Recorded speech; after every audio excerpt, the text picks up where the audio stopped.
घोड़ाॿाड़ीअ मां सिंधीयाना news network जे reporter Syed Shah ख़ालिद ॾातारी मूजिब ग़ुलामुल्लाह लॻ ॻोठ जाड़ो हिंगोरजो जो रहवासी पीरसन शफ़ी मोहम्मद हिंगोरजो बाअसरनि पारां संदसि सर्वे ज़रई ज़मीन ते कब्ज़े जी कोशिश ऐं मौतमार धमकियुनि मिलण ख़िलाफ़ प्रेस क्लब ग़ुलामुल्लाह पहुची साफ़ अॻियां दाईंदे चयो आहे त यूसी गजो में मुंहिंजी सर्वे ज़रई ज़मीन 86 एकड़ ते बाअसर माण्हू ज़बरदस्ती कब्ज़े करण जी कोशिश करे ज़मीन ते हथियारबंद वठी अची असांखे ज़मीन पंहिंजे हवाले करण लाइ मौतमार धमकियूं ॾेई रहिया आहिनि।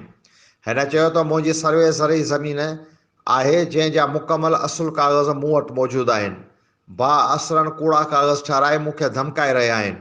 मूंखे हिननि मां जानी ऐं माली ख़तरो आहे। हिन वधीक चयो त मूं अहिड़ी शिकायत SSP सेशन कोर्ट ऐं DC ठठो खे पिणु कई आहे। उन बावजूद बि बाअसरनि मुंहिंजो जीअण अज़ाब करे छॾियो आहे। हिननि DC ऐं SP ठठो खां फौरी इंसाफ़ जो मुतालबो कयो आहे।